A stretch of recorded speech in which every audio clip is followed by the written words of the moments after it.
सेवाकाईमा आज हामी जान्छौँ। नेपालको समयअनुसार बिहानको 9:35 गयो। म टाइमलाई मेन्टेन गर्ने प्रयास गर्छु। आउनुहोस् सबैजनाले मसित पढ्दा आउनुहोस्। आमोसको पुस्तकमा हामी एउटा पदलाई आधार मानेर हामी त्यहाँबाट प्रभुले देखाउनु भए अनुसार हाम्रो निम्ति के छ शिक्षा, यो अन्तिम दिनमा हामी कसरी जिउनु पर्ने, संसारमा फैलिएको यो महामारी अनि हरेक प्रकारको कुराहरू छँदैछन् है, ती बीचमा पनि आज हामीले एउटा क्रिस्टीय जीवन कसरी जिउनु पर्छ, हामी विजयको जीवन कसरी जिउनु पर्छ, कसरी हामी प्रभुको आगमनको प्रिय बन्न सक्छौँ भन्ने सम्बन्धलाई लिएर हामी केही कुराहरू हेर्नेछौँ। आउनुहोस् आमोसको पुस्तक 4 अध्यायमा, आमोसको पुस्तक 4 अध्यायको तपाईले कसैले पढ्नुहुन्छ होला नि, त्यहाँ पढ्ने गरेको मैले सुनेको छु। कसैले पढिदिनुहोस्। मेरो त अंग्रेजी बाइबल छ, त्यसकारण मैले पढेँ भने तपाईलाई कति अप्ठ्यारो हुन्छ। 4 अध्यायको 12 पद। यसकारण हे इजरायल, म तिमीसित यसो गर्ने छु, मैले तिमीलाई यसो गर्ने हुनाले हे इजरायल आफ्नो परमेश्वरलाई भेट्न तयार हौ। यो विशेष गरेर यसको अन्तिम खण्ड प्रिपेयर टु मीट दाई गॉड ओ इजरायल भन्छ। हे इजरायल, तिमीले आफ्ना परमेश्वरलाई भेट्नको निम्ति तिमी तयार हुनु। प्रिपेयर भनेको छ है।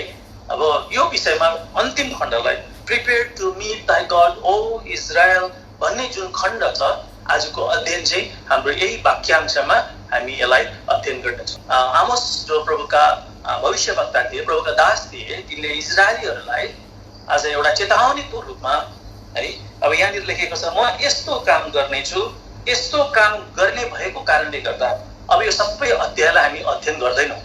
विशेष गरेर के गर्नेछु भन्ने कुरा चाहिँ यो इजरायलीहरू एउटा बागी जाति, परमेश्वरको आज्ञालाई उल्लङ्घन गर्ने जाति, परमेश्वरले भनेको कुराहरू नमान्ने, परमेश्वरले पूर्वतर्फ जा भन्दाखेरि पश्चिमतर्फ जान्ने यस्ता मानिसहरू, किनभने मानिसको स्वभावले त्यस्तो हुन्छ, त्यस्तो मानिसलाई परमेश्वरले आफ्नो मार्गमा हिँडाउनको निम्ति, आफ्नो गन्तव्यमा पुर्याउनको निम्ति परमेश्वरले प्रेमको छडीहरू परमेश्वरले इजरायलीहरूलाई लगाएको यो इतिहास हामी देख्छौँ। अब हामी आत्मिक इजरायलीहरू हौँ है। आत्मिक इजरायली भएपछि हामीलाई पनि जुन कनानको यात्रा छ, स्वर्गीय यात्रामा आज हामी हिँडेका छौँ। हाम्रो लक्ष्य छ, हाम्रो प्रभुले आशा दिनुभएको छ, जुन आशा इजरायलीहरूले चाहिँ उद्धारकर्ताको परमेश्वरलाई भेट्ने जुन आशा तिनीहरूले गरेका थिए। मिस्रबाट इजरायलीहरू निक्लेर कनान देशमा पुग्ने तिनीहरूको आशा थियो। आज विभिन्न यस्ता प्रकारका आशाहरू पुरानो जमानामा पुरानो नियममा राखिएको हुन्थ्यो। त्यही प्रकारले आज हामी जो आत्मिक इजरायलीहरू छौँ, जो आज हामी पनि एउटा आत्मिक यात्रामा छौँ, हामी सबैको एउटै लक्ष्य छ। त्यो लक्ष्य हो हाम्रा उद्धारकर्ता जसले हामीलाई उद्धार दिनुभयो, हाम्रो मुक्तिदाता जसले हाम्रो सबै पापबाट छुटकारा गर्नुभयो, अनि हाम्रो शान्तिदाता जो शान्तिमा विराजमान गर्नुहुन्छ, जसले हाम्रो अनन्तको देशमा है उहाँले लाने प्रतिज्ञा गर्नुभएको छ। र हामीले सधैँभरि हिजो पनि सम्मले भन्नुभएको थियो, हामी सबैलाई थाहा छ, यूहन्ना 14 अध्यायको 1-3मा हामीले पढ्ने गर्छौँ। उहाँले हामीलाई प्रतिज्ञा छोड्नु भएको छ, म तिमीलाई लिन आउँछु। उहाँले प्रतिज्ञा गर्नुभएको छ, लिन त पक्कै आउनुहुन्छ। तर एउटा ठुलो प्रश्न आउँछ, जब उहाँ आउनुहुन्छ, जब उहाँ देखा पर्नुहुन्छ, के हामी उहाँलाई भेट्न तयार छौँ है? प्रभु त निश्चित रूपमा आउनुहुन्छ, हामी पनि निश्चित रूपमा जान्छौँ भेट्नको निम्ति। तर आउने र भेट्नेवालाको सम्बन्ध कस्तो हुनुपर्छ? अब यो विषयमा नयाँ नियममा अब धेरैवटा, अब मत्ती, मर्कुस, लुकाको सुसमाचारको पुस्तकमा हेर्ने भने प्रभुको आगमनको सम्बन्धमा धेरै यस्ता दृष्टान्तहरू राखिएका छन्। धेरै प्रभुको दासहरूले त्यहाँबाट दिइसक्नु भएको छ। त्यसकारण मैले त्यो नयाँ नियमका दृष्टान्तहरूलाई छोडेर अलिकति पुरानो नियममा है, पुरानो नियम हाम्रो निम्ति चाहिँ एउटा शिक्षाको निम्ति, एउटा चेतावनीको निम्ति, जानकारीको निम्ति हामीलाई दिएको छ परमेश्वरको वचन। त्यसकारण पुरानो नियममा पनि आउनेवाला दिनका भविष्यका कुराहरू चाहिँ छायाको रूपमा हामीलाई राखिदिएको छ। त्यहाँबाट हामीले भित्रभित्रबाट खोदलेर त्यहाँ प्रभुका इच्छाहरूलाई हामी बुझ्न सक्छौँ। त्यस कारण यहाँनिर यो 4 अध्यायमा चाहिँ इजरायलीहरूलाई परमेश्वरले धेरै प्रकारको दण्ड, अथवा दण्ड भन्दा पनि के भने यसलाई अङ्ग्रेजीमा चेस्टाइजमेन्ट भन्छ, अथवा के भने अर्ती दिनु, अब हप्काउनु, अब ताडना दिनु, एकदम करेक्ट शब्द थियो, ताडना दियो। परमेश्वरले जसलाई प्रेम गर्नुहुन्छ त्यसलाई ताडना दिनुहुन्छ भन्ने कुरा नयाँ नियममा हामीले सधैँभरि पढिरहेको छौँ। अब यहाँनिर सरस्वती हेर्दाखेरि 4 अध्यायको 6 पददेखि लिएर 11 पदसम्म परमेश्वरले इजरायलीहरूलाई फर्काउनको निम्ति, त्यो प्रेममा फेरि आउनको निम्ति यहाँ 4-5 प्रकारको ताडनाहरू हामी दिएको हामी पाउँछौँ। तपाईँले कति लेख्नु भएको छ भने लेख्नुहोस् है, त्यसलाई घरमा तपाईँले अध्ययन गर्नुहोस्। यो हाम्रो विषय होइन, मैले तपाईँलाई भूमिका बाँध्नको निम्ति मात्रै भनेको। 6 पदमा चाहिँ परमेश्वरले भोकमारी अथवा खानाको आवश्यकता है, त्यहाँनिर तिनीहरूको अभाव तपाईँ परमेश्वरले त्यहाँ ल्याइदिनु भएको कुरा हामी पाउँछौँ है। अनि 7 पदमा गएर हेऱ्यो भने परमेश्वरले आकाशबाट वर्षाहरू रोकिदिनु भयो। अब मानवीय दृष्टिले हेर्दाखेरि परमेश्वर कस्तो है निर्दयी, आफ्नो प्रजालाई पनि यस्तो दुःख दिने भन्ने जस्तो हुन्छ। तर परमेश्वरले जे गर्नुहुन्छ एकदम ठिक गर्नुहुन्छ। हाम्रो परमेश्वर साँचो परमेश्वर हुनुहुन्छ। प्रेमको कारणले गर्दा आफ्ना छोराछोरीहरूलाई जसरी हामीले ताड्न दिन्छौँ, हप्काउँछौँ, गाली गर्छौँ, कहिले हामी खाना दिँदैनौँ, कहिले के गर्छौँ, यी सबै कुराहरू त्यस्तै हो। परमेश्वरले पहिलो चाहिँ हामीलाई चाहिँ एउटा भोक, यहाँनिर देख्छ इजरायलीहरूलाई विशेष गरेर उहाँले चाहिँ भोकहरू पठाइदिनु भयो। दोस्रो चाहिँ आकाशबाट पानीहरू रोकिदिनु भयो, जसको कारणले गर्दा सहरमा हरेक प्रकारको समस्याहरू भयो है। एक सहरदेखि अर्को सहरमा मानिसहरू चाहिँ गए भन्ने कुराहरू, पानी तिर्खा मेट्नको निम्ति तिनीहरू गए भन्ने कुराहरू 8 पदमा लेखिएको छ। अनि 9 पदमा लेखिएको छ, मैले तिमीहरूलाई है एकदम ब्लास्टिङ्स एन्ड मिल्ड्यू। 9 पद पढिदिनुहोस् त कसैले। मैले तिमीहरूलाई सेप्रै र ढुसीको प्रहार गरेको छु, जब तिमीहरूका बगैँचाहरू, तिमीहरूका दागबारीहरू, तिमीहरूका नेभाराका रुखहरू र तिमीहरूका जैतुनका रुखहरू बढे, तब काट्ने सलहले तिमीलाई नाश पारिदियो, तरै पनि तिमीहरू म कहाँ फर्केका छैनौ, परमप्रभु भन्नुहुन्छ।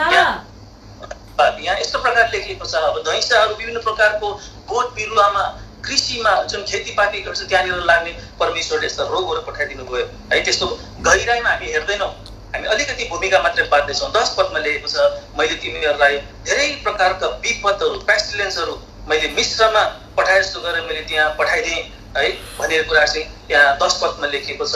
अनि 11 पदमा लेखिएको छ, I have overthrown some of you, मैले तिमीहरू कतिजनालाई हटाइ पनि दिएँ, जसरी सदोम र गमोरालाई मैले हटाइदिएँ अथवा नाश पारिदिएँ। सदोम र गमोरा परमेश्वरले दुष्टता बढेको कारणले गर्दा नाश पारिदिनु भयो। कति इजरायलीहरूलाई परमेश्वरले नाश पारिदिनु भएको इतिहास हामीलाई थाहा छ। यी सबै कुरा किन गर्नुभयो, यसको निचोड परमेश्वरले किन यति साह्रो क्रूर व्यवहार गर्नुभयो भन्ने जस्तो मानिस लाग्छ।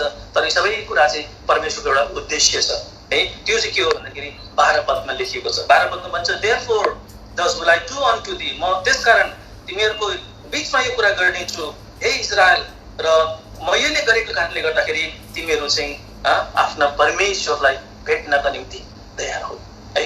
परमेश्वरलाई भेट्नको निम्ति सबै कुराहरू परमेश्वरले खारेको कुरा हो।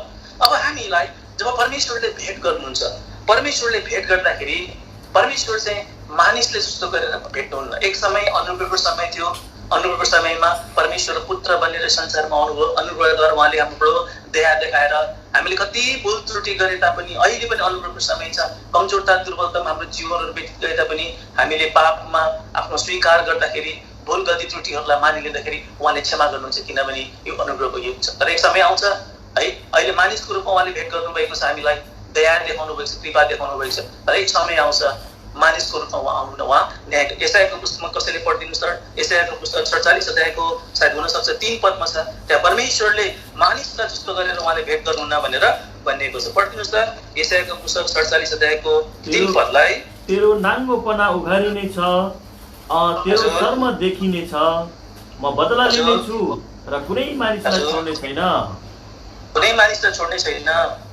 अनि आखिरी खण्ड, I will not meet thee as a man भनेको छ, म कुनै मान्छे जस्तो गरेर तिमीलाई भेट गर्दिनँ। जब परमेश्वर आउनुहुन्छ, मान्छे जस्तो गरेर भेट गर्न आउनुहुन्न है। अब त्यो चाहिँ न्यायको कुरा आउँछ, जब न्याय गर्नको निम्ति उहाँ आउँछ, आफ्नो न्याय लिएर उहाँ आउनुहुन्छ। त्यस कारण परमेश्वरको हातमा पर्नु एकदम डरलाग्दो कुरा हो है, भयङ्कर कुरा हो। अब जसले उद्धार मुक्ति पाएका छन्, जसले जीवन ठिकठाक पारेका छन्, पवित्र जीवन व्यतीत गरेका छन् है, परमेश्वरको आगमनको निम्ति भेट्नको निम्ति एकदम तयार छन् है, तिनीहरूको निम्ति यो डर हुँदैन, तिनीहरूको निम्ति चाहिँ यो आनन्दको कुरा हुन्छ। त्यसको निम्ति एकदम उनीहरू चाहिँ पर्खिरहेका हुन्छन् है। तर जसले चाहिँ जीवन ठिकठाक पारेका हुँदैनन्, जसको जीवन प्रभुको दृष्टिमा योग्यको हुँदैन है, जसले पवित्र जीवन व्यतीत गरेका हुँदैनन्, जसले संसारमा प्रभुले दिएको जुन ट्यालेन्ट्सहरू छ, दिएको शक्तिहरू छ, त्यसलाई चाहिँ विश्वासयोग्यता पुरा गर्दैनन्। अनि त्यस्ता मानिसहरू, त्यस्ता विश्वासीहरू जसले आफ्नो धार्मिकता चाहिँ संसारका कुराहरूमा उनीहरूले तुलना गरेका छन्, त्यस्ता मानिसहरूले पनि परमेश्वरलाई त भेट्छन् भेट्छन्। हामी विश्वासीले पनि भेट्छौँ, अनि जातिले पनि भेट्छौँ। विश्वासीले धेरै प्रकारका हुन्छन्, अब त्यतापट्टि हामी जाँदैनौँ। तर आज हामीले यहाँनिर हेर्न खोजेको कुरा के हो भन्दाखेरि, अब हामी चाहिँ कसरी चाहिँ तयार हुने, हामी कसरी तयार हुने त? परमेश्वरले त तयार हुनुपर्ने भएको छ। हामीलाई थाहा छ प्रभुको आगमन कहिले हुन्छ, हामीलाई थाहा छैन है। अब यो विषयमा धेरै कुराहरू छ नियममा, तर हामी चाहिँ हर समय हर घडी उहाँलाई भेट्नको निम्ति अथवा उहाँको आगमनमा अथवा उहाँको आगमन भइसकेपछि न्यायमा हामी कसरी तयार हुने त है, त्यो विषयमा हामी केही कुराहरू हेर्छौँ है। आउनुहोस् त हामी अब पुरानो नियममा है राजाहरूको पुस्तकबाट अथवा पुरानो नियमको इतिहासबाट हामी एक दुईवटा कुराहरू हामी हेर्छौँ। आउनुहोस् मसित तपाईँहरूले पढ्नुहोस् दोस्रो सामुएलको पुस्तक, दोस्रो सामुएलको पुस्तकमा तपाईँहरू पढ्नुहोस्। म अलिक छिटो बोले जस्तो मलाई लाग्यो, म अलिक स्लो गर्छु, अलिक छिटो भयो भने छिटो भयो भनिदिनुहोस्, म अलिक स्लो गर्छु है। हामी यहाँनिर दोस्रो सामुएलको पुस्तकमा हामीले 19 अध्याय र 20 अध्यायमा हामीले एउटा घटना अथवा इतिहासलाई हामी यहाँनिर पढ्न पाउँछौँ राजा दाउदको सम्बन्धमा। अब हामी सबैलाई बाइबलको ज्ञान छ, सबै मैले यसको पृष्ठभूमि बताइरह्यो भने समयले हामीलाई अलिकति धोका दिन्छ अथवा समय हामीलाई पुग्दैन। तर यहाँनिर चाहिँ हामीले चाहिँ के गर्नु, कसरी बुझ्नुपर्छ भन्दाखेरि दाउद राजा है, जो परमेश्वरबाट एउटा चुनिएका राजा थिए, परमेश्वरले अभिषेक गरेको एकजना राजा थिए है, जसले चाहिँ पछिबाट चाहिँ अब यो दाउदको सन्तानबाट चाहिँ प्रभु यीशु मसीह आउनुभयो, जसले चाहिँ नयाँ नियममा हाम्रो प्रभु यीशु मसीहलाई पनि सङ्केत गर्छ। अब त्यसका कसरी सङ्केत गर्छ भन्ने कुरा पनि हामी आज जाँदैनौँ। तर हाम्रो एउटा कुरा के छ भन्दाखेरि जब दाउदको छोरो अब्सलोमले आफ्नो बाउलाई धोका दिएर है, त्यो चाहिँ हामी 16 अध्यायबाट हामी अध्ययन गर्दै गयो भने आउँछौँ, त्यसलाई पछिबाट हामी रेफरेन्सको रूपमा हेरौँला। तर 19 अध्यायमा हामीले यहाँबाट 19 अध्याय र 20 अध्यायमा गएर हेऱ्यो भने दाउद चाहिँ जब तिनीलाई लखेटिएको थियो अथवा अब्सलोमले धोका दिएपछि है यरुसलेम छोडेर भागेर तिनी गएका थिए, पछिबाट अब्सलोमको मृत्यु भयो। मृत्यु भइसकेपछि अनि दाउद चाहिँ आफ्नो सिंहासनमा फर्कन लागिरहेको कुरा हामी यहाँनिर पाउँछौँ। यो घटना तपाईँले बुझ्नुभयो होला है। तपाईँले 16, 17 अध्याय 18 अध्याय अध्ययन गर्नुभयो भने अब्सलोमको कसरी मृत्यु भयो, अनि 19 अध्यायको सुरुको खण्डमा हेर्दै भने अब्सलोमको निम्ति दाउदले कसरी विलाप गरे है, अनि विलाप गर्दाखेरि दाउदकै सेनापतिहरूले दाउदको पनि विरोध गरेका पाउँछौँ। तर पनि है एउटा दाउदमा भएको एउटा त्यो विशेषता थियो, त्यतापट्टि पनि हाम्रो विषय होइन।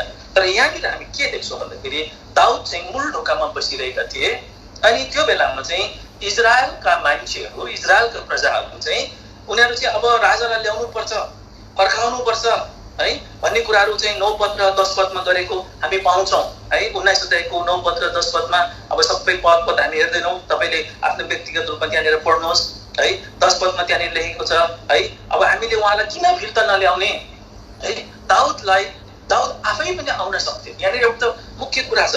तर पछिबाट उनीहरूले इजरायलीले ल्याउनु भन्दा पनि दाउद चाहिँ आइरहेको थिएन।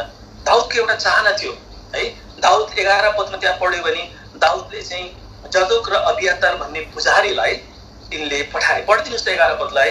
अनि राजा दाउदले पुजारीहरू सादोक र अबियातार कहाँ यस्तो खबर पठाए, यहुदाका पुराण प्रधानहरूलाई यसो भन, राजाले आफ्नो घरमा फर्काएर ल्याउनुमा तिमीहरू किन सबैभन्दा पछि पर्छौ, किनकि सारा इजरायलको कुरा राजा कहाँ उनको घरैमा आएको छ।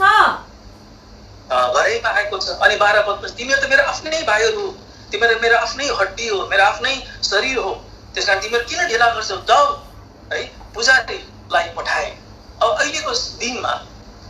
अहिलेको दिनमा हाम्रो प्रभुलाई लिनको निम्ति, प्रभुको आगमन भेट गर्नको निम्ति यस्तै अबियातार र जदोक जस्ता पुजारीहरूले परमेश्वरको वचनद्वारा चाहिँ हामी विश्वासीहरूलाई चाहिँ तयार पारेको कुरा पाउँछौँ है। अब इजरायलीको कुरा माथि छ, तर दाउदले चाहिँ आफ्नै वंश, आफ्नै हड्डी है, आफ्नै मासु भएका लोकहरूले चाहिँ मलाई स्वागत गरून्, मलाई चाहिँ लिन आउन् है, म आउँदाखेरि चाहिँ तिमीहरू मलाई भेट्न आउन् भन्ने दाउदको चाहना हो। यस्तै प्रकारले प्रभु यीशु मसीहले पनि जब उहाँ देखा पर्नुहुन्छ, उहाँको एकदम चाहना हो है। चाहना चाहिँ के हो भन्दाखेरि जब प्रभु देखा पर्नुहुन्छ हामी सबैजना उहाँको स्वागतमा, हामीलाई थाहा छ प्रभुको आगमन किन अहिले भइरहेको छैन है। प्रभुको आगमन धेरैजना अब हुन त्यो प्रेरितमा गएर के अरे पत्रुसमा गएर हेऱ्यो भने हामीलाई थाहा छ है, दुष्टको पनि मृत्यु नहोस्, अथवा उहाँले आफ्नो धेरैजना चाहिँ प्रभु घर फर्केर आउन्, उहाँले करुणा देखाइरहनु भएको छ। अहिले आगमन उहाँको भएको छैन, कुन बेला हुन्छ हामीलाई थाहा छैन। तर त्यहाँनिर जब यो पुजारीहरूले यहुदाका सन्तानहरूलाई यो कुरा भने, तिमीहरू त मेरो हड्डीका हड्डी हौ, मेरो आफ्नै शरीरका हो है भनिसकेपछि त्यहाँनिर चाहिँ अरू मानिसहरूले सबै के गरे भन्दाखेरि 14 पदमा भन्छ, एन्ड दे है both heard all when ती पुजारीहरूले सबै यहुदाका मान्छेको हृदयहरूलाई गलाइदिए अथवा बगालिदिए, अथवा उनीहरूको दिमागमा एक प्रकारको विचार हालिदिए अनि तिनीहरूले के भने even as the heart of one man. त्यसको मतलब के हुन्छ, जब यी पुजारीहरूले दाउदको आगमनको विषयमा जब कुरा गरे, हाम्रो दाउदले अब सबै शत्रुहरूलाई परास्त गरिसक्छ, छोरो पनि मरे, ऊ नै हो राजा, उसले नै हामीलाई छुटकारा दिएको हो भन्ने कुरा जब जानकारी दिए परमेश्वरको वचनद्वारा, अथवा हामीले जब यो दाउदको आगमन अथवा प्रभुको आगमनको विषयमा हामी ज्ञान पाउँछौँ, त्यहाँनिर हामीलाई स्वागत गर्नको निम्ति एउटा कुराको आवश्यकता पर्दो रहेछ। त्यो चाहिँ हो 14 पदमा पढिदिनुहोस् त। अनि उनले यहुदाका सबै मानिसहरूको हृदयलाई एउटै मानिसको हृदय झैं झुकाए, यसैले तिनीहरूले यो वचन राजा कहाँ पठाए, तपाईँ र तपाईँको सबै नोकरहरू फर्किनुहोस्। हेर्नुहोस् त, सबैको मन चाहिँ एउटा भयो, एक मनको है। हामीलाई थाहा छ अब यो एक मनको कुरा, वान एकॉर्ड भन्ने कुरा जब पहिलो शताब्दीमा जब मण्डली सुरुवात हुनेवाला थियो है, प्रेरितको पुस्तक 1 अध्याय 2 अध्याय गरेर 7-8 अध्यायसम्म हेर्ने भने ती जमानाका ती प्रेरितहरू है, जब ठुला ठुला परमेश्वरको आश्चर्य काम गर्नु भन्दाखेरि त्यहाँनिर लेखेको छ दे वर वान अकॉर्ड, तिनीहरू एकै मनका थिए, एकै मनका थिए, एकै मनका थिए। अब यो यहुदाहरूका अब जातिहरू, यहुदाका मानिसहरूले दाउदलाई जो आफ्ना राजा थिए है, जसले छुटकारा दिएका थिए, त्यो राजालाई स्वागत गर्नका निम्ति पुजारीद्वारा एकै मनको बनाए। त्यसकारण यी दिनहरूमा जब यी परमेश्वरको वचनहरू आउँछन् है, परमेश्वरको वचनले हामी सबैको मन चाहिँ एउटै बनाएको हुनुपर्छ। अनि हामी मण्डलीमा व्यक्तिगत तौरमा जहाँनिर हुन्छौँ एउटा एकतामा बसिसकेपछि अनि मात्रै अनि सबैजनाले है तिनीहरूले चाहिँ राजालाई के गरे अरे स्वागत गर्नको निम्ति आउनुहोस् भनेर चाहिँ उनीहरूले भने है। अनि उनीहरू सबैजना तयार भएर जाउँ अब हामी है।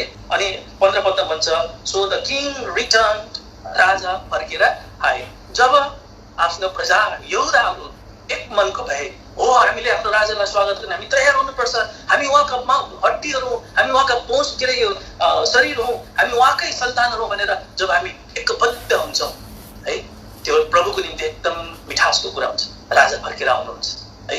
हामीलाई थाहा छ जब प्रकाशित वाक्य अन्तिम अध्यायमा गएर प्रभु यीशु मसीहले जब यहुन्नालाई प्रकाश दिनुभयो है, म चाँडै आउँछु, म चाँडै आउँछु, यहुन्नाले भन्छ कम लर्ड है, आउनुहोस् प्रभु है। प्रकाशको पुस्तक 22 अध्यायमा कसरी पढिदिनुहोस् त अन्तिम पदलाई।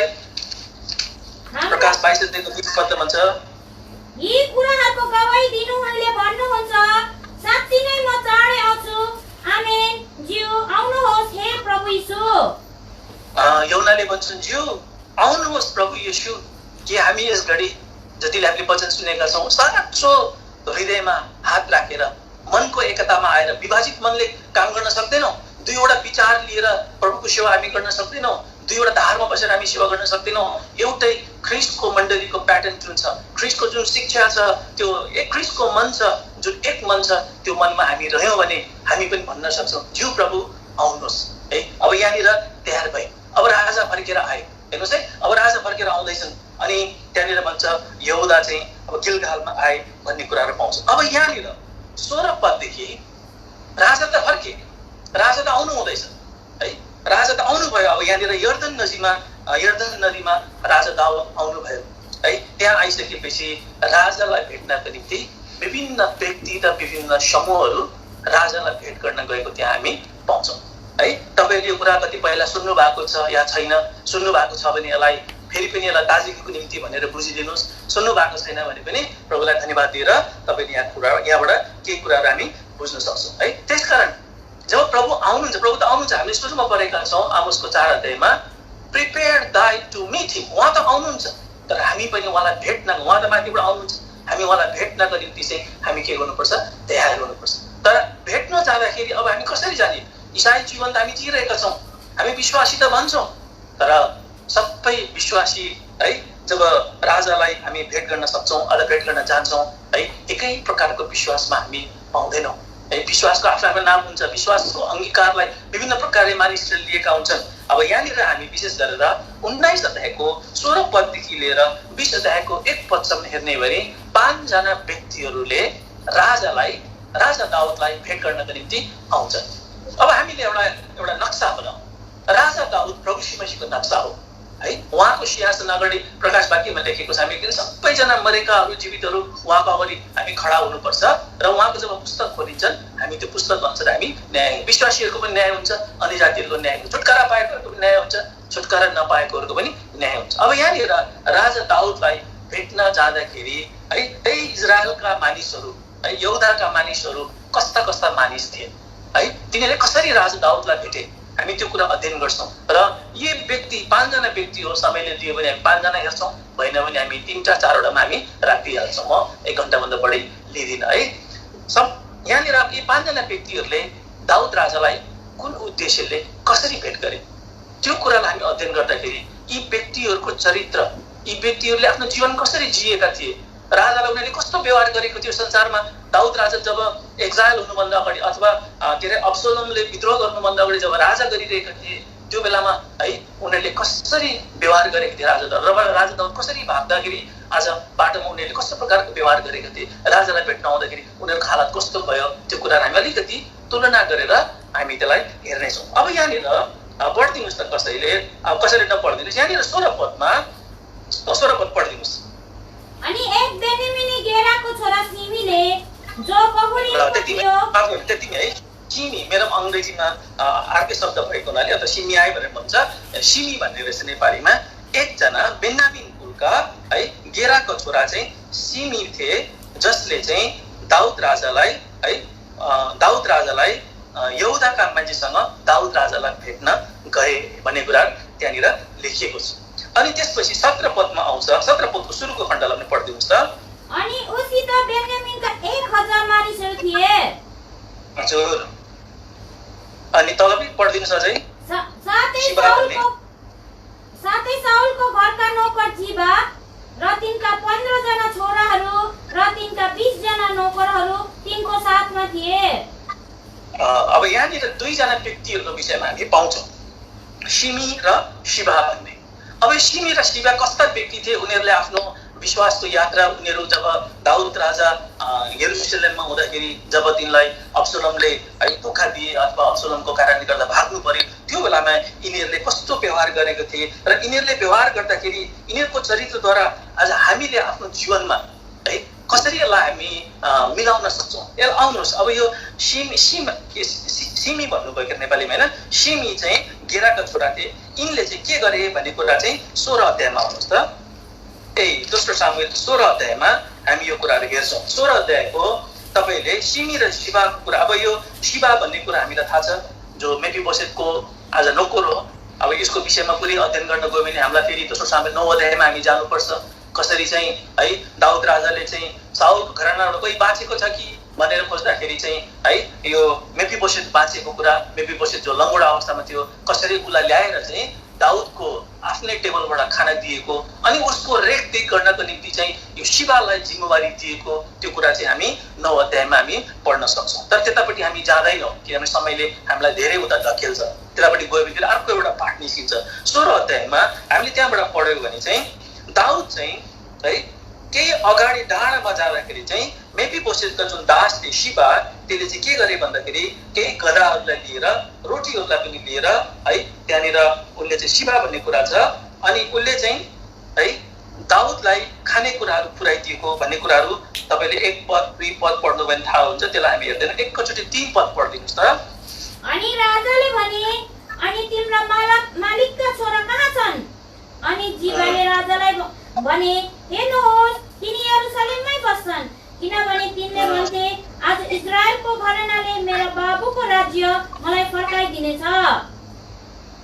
यहाँनिर शिबाले है एउटा कुरा दाउद राजालाई गर्छ। दाउदले सोध्छ खोइ तेरो मालिकको छोरा है मेफीबोसेत खोइ किन मसित अब नआएको भन्दाखेरि त्यहाँनिर भन्छ शिबाले दाउदलाई भने उनी त यरुशलेममै रहे तिनी त आएनन् तपाईँलाई पछ्याउनको निम्ति है किनभने मेफीबोसेतले भने today shall the house of Israel restore me the kingdom of my father मेरो पिता है जो साउल थियो उसको राजा स्थापित गर्छ।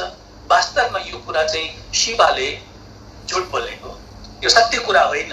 राजाको अगाडि अङ्ग्रेजीमा एउटा नेपालीमा एउटा उखान छ धमिलो पानीमा माछा मार्ने है जब सिचुएसन बिग्रिन्छ मान्छेहरू मौकावादी हुन्छ है यो बेलामा चाहिँ यो शिबाले चाहिँ एकदम मौका छोपिरहेको छ।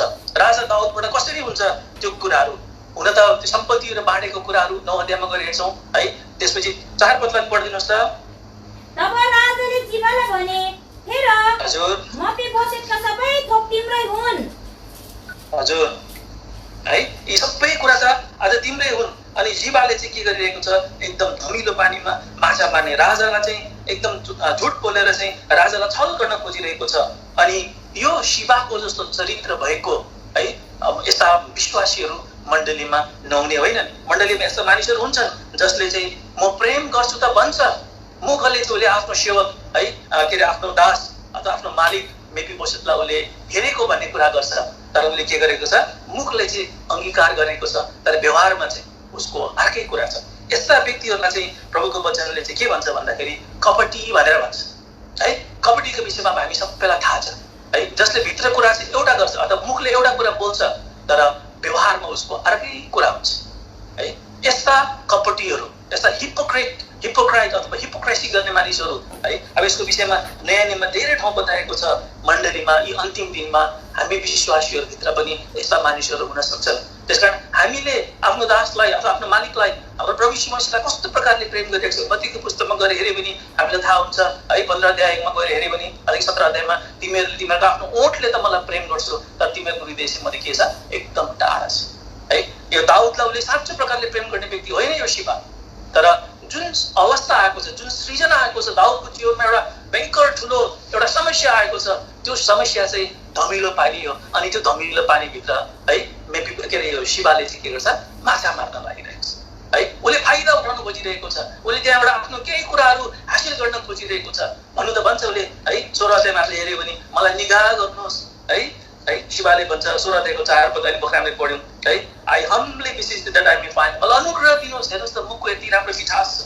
त्यसकारण मुखको मिठास है हृदयको यथार्थ नहुन सक्छ। मेरो जीवनमा, हाम्रो जीवनमा कई प्रकारले यस्तै प्रकारको कपटीपन तपाईँ र मेरो जीवनमा छ भने है हामी प्रभु आउँदाखेरि बडो डर पर्दो हुन्छ। प्रभु आउँदाखेरि हामी निर्धक्कको साथमा हामी परमेश्वरलाई हामी भेट्न सक्दैनौँ है। त्यसले आउनुहोस् त यो मत्तीको पुस्तकमा यो कुरा हेरौँ। मत्ती 6 अध्यायको 2 पदमा रिफरेन्सको रूपमा हामी एक दुईवटा कुरा हेरौँ। पढिदिनुहोस् त कसैले मत्ती 6 अध्यायको 2 पदलाई। यसकारण जब तिमी दान गर्दछौ तब आफ्नो अघिल्तिर तुरन्त नजाऊ, जसरी कपटीले सभा घर र सडकहरू हुँदो मानिसहरूबाट प्रशंसा पाउनलाई गर्दछन्। म तिमीहरूलाई साँचो भन्दैछु, तिमीहरू आफ्नो इनाम पाइसकेका छन्। अब मत्ती 7 अध्यायको 6 पदमा 6 पददेखि 8 पदमा गएर हेऱ्यो भने त्यहाँनिर चाहिँ के भनेको छ भन्दाखेरि तिमीहरू मेरो ओठले मात्रै सेवा गर्छु है। अनि मत्तीको एउटा पद पढौँ त, मत्तीमा चाहिँ त्यो राम्रो छ। मत्ती 23 अध्यायमा आउनुहोस् त। मत्ती 23 अध्यायको कति पढौँ भन्दाखेरि 23 अध्यायको 27 पदलाई। हे शास्त्री र फरिसीहरू हो है, तिमीहरूले पढिदिनुहोस् त। हे शास्त्री र फरिसीहरू हो, कपटीहरू हो, तिमीहरूलाई धिक्कार, किनभने तिमीहरू चिनार लगाएका चिहानहरू जस्ता छौ, जो चाहिँ बाहिरबाट साँच्चै सुन्दर देखिन्छन् तर भित्रैबाट चाहिँ मुर्दाहरूका हड्डीहरू र सबै अशुद्धताले भरिएका हुन्छन्। यो 25, 26, 27 मा हामीले हेऱ्यो भने शास्त्री र फरिसीहरूको विषयमा बताएको छ, जो चाहिँ एउटा चिहान जस्तो बाहिर चाहिँ एकदम सेतोले रङ्गाएको छ, राम्रो देखिन्छ तर भित्रपट्टि चाहिँ है ती मानिसका गलेका ती कुहिएका हड्डीहरू है अशुद्ध पारिएका ती हड्डीहरूले भरिएको हुन्छ। आज शिवा जस्तो है जिन्दगी बाहिर हेर्दा हामी जेमिसी पनि गर्छौँ है, हरेक कुराहरू गर्छौँ तर भित्रको हृदय प्रभुको वचनले भन्नुहुन्छ है मानिसको हृदयलाई परमेश्वरले जाँच्नुहुन्छ। हामी त बाहिरी कुरा मात्रै मान्छेको देख्छौँ तर परमेश्वरले चाहिँ मान्छेको हृदय हेर्नुहुन्छ। मानिससित हामी किन डराउनु है, तर परमेश्वर जसले हृदयको भित्री कुराहरूलाई उहाँको वचनरूपी तरवारले छाँटकाट गर्नुहुन्छ, देख्नुहुन्छ, त्यो अनुसार पछि न्याय गर्नुहुन्छ। यो जीवा यस्तै प्रकारको व्यक्ति थियो। हामी यस्ता परमेश्वरसित हामी के गर्नुपर्छ, डराउनुपर्छ। त्यसकारण प्रभुले तपाईँ र हामीलाई पनि कहीँ है दाउद राजा अथवा हाम्रो प्रभु यीशु मसीह राजा बनेर जब हामी उहाँलाई भेट्न जान्छौँ अथवा उहाँ हामीलाई लिन आउनुहुन्छ कि हामी शिवा जस्तो है धमिलो पानीमा माछा मारेर हामी सेवा गरिरहेका छौँ अथवा हामीले प्रभुको सेवामा हामी लागिरहेका छौँ। बाहिरी आवरण त राम्रो छ, शास्त्रीय फरिसीको जीवन हामीलाई थाहा छ, ठुलो ठुलो स्वरले प्रार्थना गर्छन्, दान दिँदाखेरि पनि उनीहरूले हल्ला गरेर सबैलाई सुनाउनको निम्ति दिन्छन्, तर गुप्तमा देखाउने परमेश्वरको सेवाकाई चाहिँ आज हामीले गर्नुपर्छ। त्यसकारण प्रभुको वचनले यो पहिलो व्यक्ति जो शिवा थियो है, जो चाहिँ आज मेफिबोसेतको दास थियो है, आज तिनले आज कसरी मौकाको फाइदा उठाएर तिनले आफ्नो हित गर्नतर्फ तिनी लागे। त्यसकारण प्रभुले तपाईँ र हामीलाई पनि सहायता गरेका हुन्। त्यही 25 अध्यायको हामी कति पढौँ भन्दाखेरि एउटा पद 25 अध्यायको हामी एउटा पद पढौँ त 25 अध्याय माफ गर्नुहोस् मत्तीको पुस्तक 23 अध्यायको हामी अझ एउटा पद पढौँ त 23 अध्यायको हामी पढौँ 23 अध्यायको 13 र 14 पढौँ। तर हे शास्त्री र फरिसीहरू हो, कपटीहरू हो, तिमीहरूलाई धिक्कार, किनभने तिमीहरू मानिसहरूका निम्ति स्वर्गको राज्य बन्द गर्दछौ, किनकि न त तिमीहरू आफै भित्र पस्छौ न त पस्नेहरूलाई भित्र पस्न दिन्छौ। हे शास्त्री र फरिसीहरू हो, कपटीहरू हो, तिमीहरूलाई धिक्कार, किनभने तिमीहरू विधवाहरूका घरहरू निल्दछौ र बहानाका निम्ति लामो प्रार्थना गर्दछौ, यसकारण तिमीहरूले झन् ठुलो दण्ड पाउनेछौ। झन् ठुलो दण्ड पाउँछ। अब राजा आउनुहुन्छ नि, उहाँको महिमामा हामी प्रवेश गर्न सक्दैनौँ, दण्डको कारण हुन सक्छ। त्यसकारण जीवा जस्तो यदि हामी जीवन जिइरहेका छौँ भने प्रिय हो, जब उहाँको आगमन हुन्छ हामी डराउनुपर्छ है। हामी डराउँछौँ उहाँलाई भेट्नको निम्ति, किन भित्री जीवन त प्रभुसित कस्तो सम्बन्ध छ भन्ने कुरा त मेरो जीवनको मलाई थाहा छ, तपाईँको जीवनको तपाईँलाई थाहा छ। तर प्रभुले सबै कुरा देख्नुहुन्छ। उहाँको अगाडि खुल्ला आकाश जसरी ओपन छ त्यसरी हाम्रो हृदय पनि ओपन छ। त्यसकारण शिवाले जुन प्रकारको जीवन व्यतीत गरिरहेको थियो, यदि त्यही प्रकारको जीवन हो भने हामी पछिबाट हेर्छौँ है, तिनले चाहिँ राजा दाउदको अगाडि डराएर एकदम पश्चाताप गरेको कुराहरू पाउँछौँ। अब एउटा माथि हामीले शिवाको कुराहरू 16 अध्यायको 16 पद 19 को 16 पदको सिमी भन्ने व्यक्ति चाहिँ कस्ता थिए त त्यसो भए भन्ने कुरा हामी हेरौँ। यो सिमी चाहिँ यही 16 अध्यायकै है, यही 16 अध्यायमा हामी पाउँछौँ। आउनुहोस् त यो 16 अध्यायमा 5 पददेखि लिएर हामी हेऱ्यौँ भने त्यहाँनिर हामी पाउँछौँ यी सिमी चाहिँ तिनले राजा दाउदलाई कस्तो व्यवहार गरे, कसरी तिनी चले, त्यो कुराहरू हामी यहाँनिर पाउँछौँ। पढिदिनु 16 अध्यायको 5 पदलाई। अनि जब दाउद राजा बहुरीममा आए, तब हेर साउलको घरको परिवारबाट एकजना मानिस त्यहाँबाट निस्केर आयो, जसको नाम गेराको छोरो सिमी थियो। अनि त्यो निस्केर आउँदा त्यो शराब्दी निस्कियो। अनि त्यसले दाउदलाई र राजा दाउदका सबै नोकरहरूलाई ढुङ्गाले हान्यो। अनि सबै मानिसहरू र सबै शक्तिशाली मानिसहरू राजाको दाहिनेपट्टि र उनको देब्रेपट्टि थिए। ल यतिमा यसको पुरै खण्ड तपाईँले पढ्नुभयो भने यहाँ तलपट्टि पढेको थाहा हुन्छ। हामी तिनै पढौँ है, 13 पदसम्म तपाईँले पढ्नुहोस् है।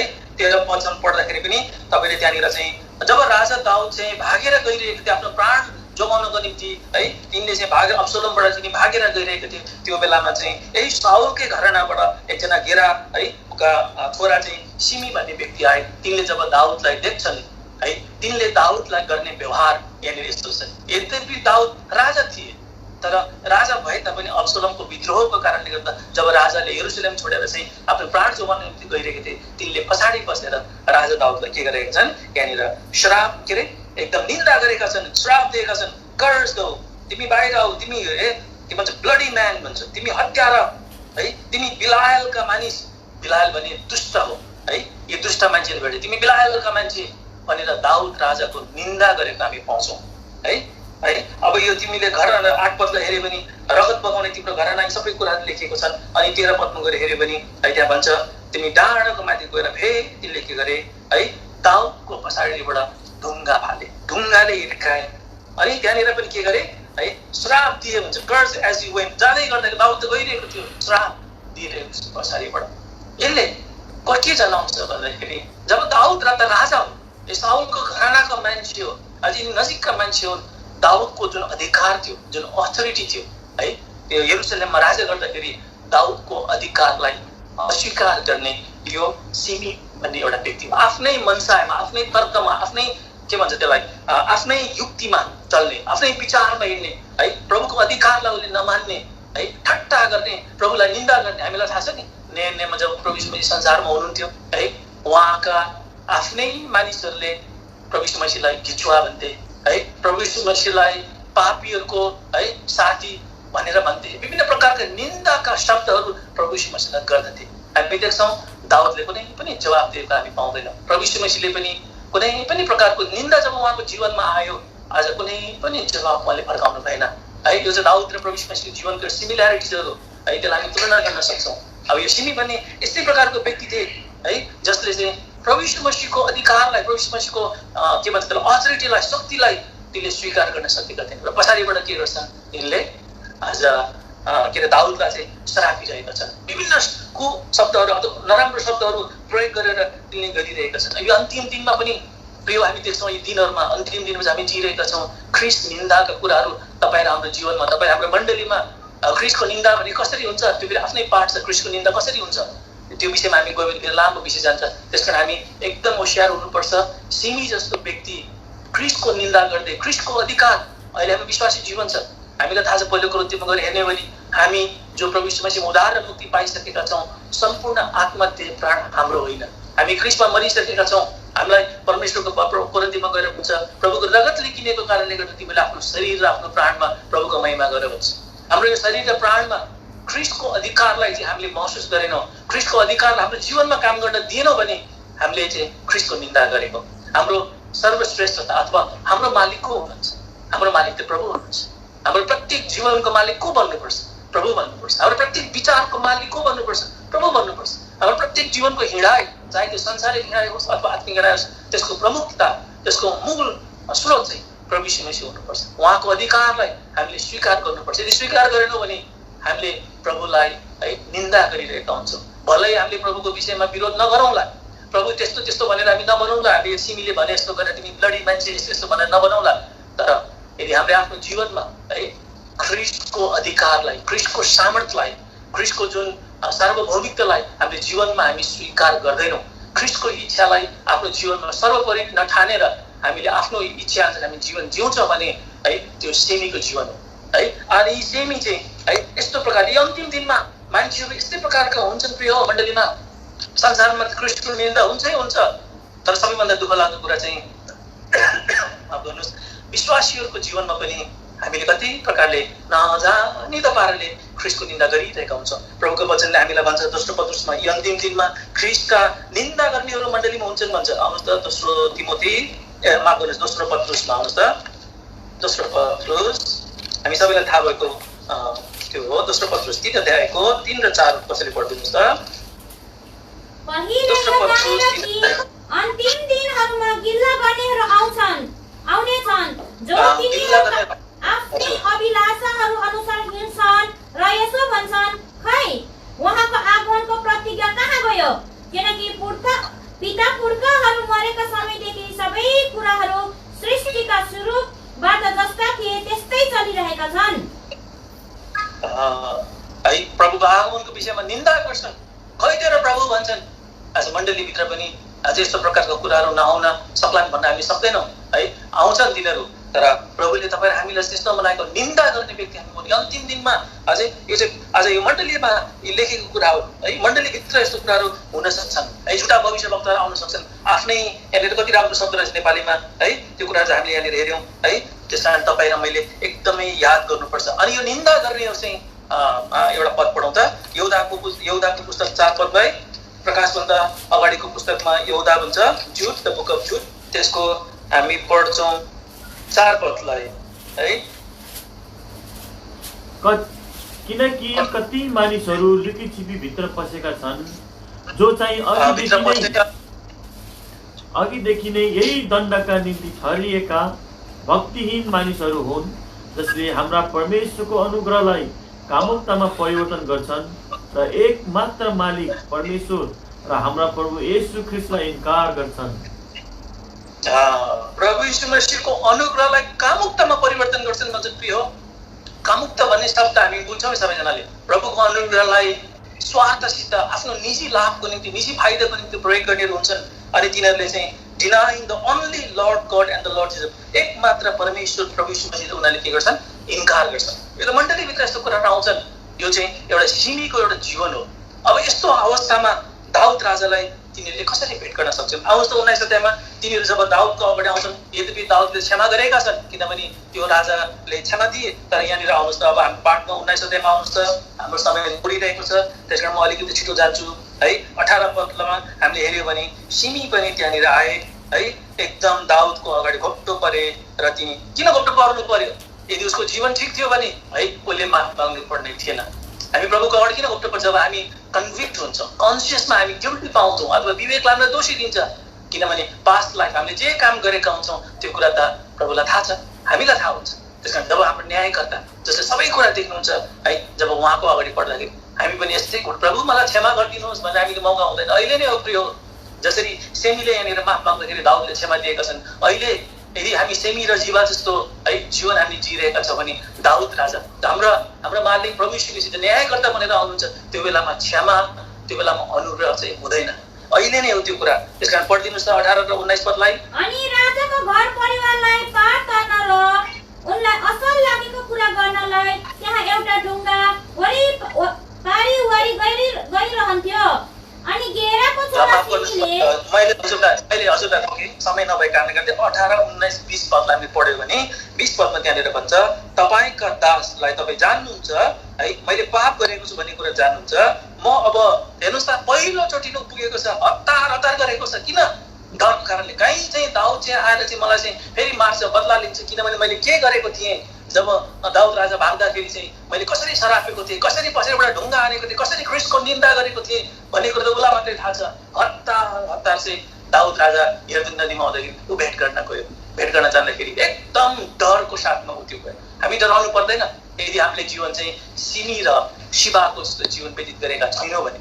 तर हाम्रो जीवन चाहिँ शुद्ध छ, हाम्रो जीवन पवित्र छ भने राजा आउँदाखेरि हामीले के हुन्छौँ? आनन्दित हुन्छौँ।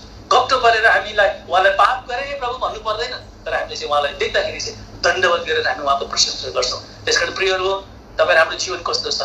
हामी हामीले अघि पढेको पाठ अनुसार are we ready to meet him, are we prepare to meet him? के हामी उहाँलाई भेट्नको निम्ति तयारी गरेका छौँ?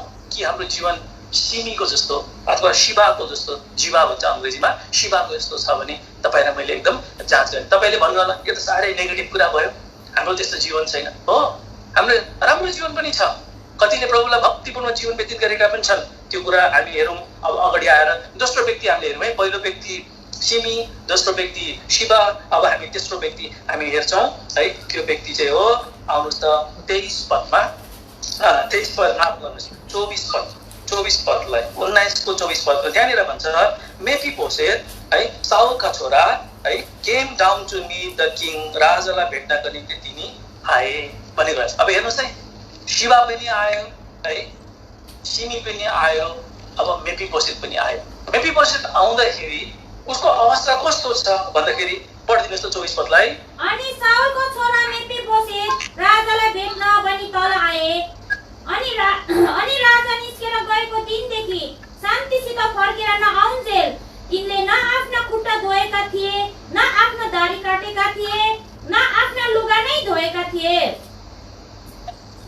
यहाँनिर हेर्छौँ, जब दाउद राजा भागेर है यरुसलेम छोडेर तिनी आफ्नो ज्यान जोगाउन निम्ति भागेर गएका थिए, तिनलाई थाहा थियो तिनले त लङ्गडा थिए, तिनले केही पनि गर्न सक्दैन थिए है। शिवाले चाहिँ हरेक प्रकारको फाइदा उठाइरहेको थियो है। त्यो कुरा अब पुरै अध्ययन हामीले गऱ्यो भने त्यो हामीलाई एकदम थाहा हुन्छ, त्यो दुईटाको मात्रै अध्ययन गऱ्यो भने। तर यहाँनिर चाहिँ हामी के देख्छौँ, जब राजा गइसकेपछि मेफिबोसेतले राजाको पर्खाएको, राजा जबसम्म आउँदैन है राजालाई कुरिरहेको पाउँछौँ।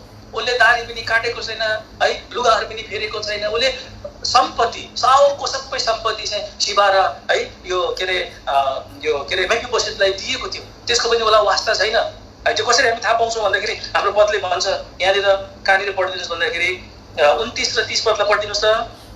अनि राजाले तिनलाई भने, तब तिमी किन आफ्ना कुराहरू अझ बताउँछौ? मैले भनेको छु तिमी र जीवाले जग्गा जमिन आपसमा बाँडचुँड गर्नु। तब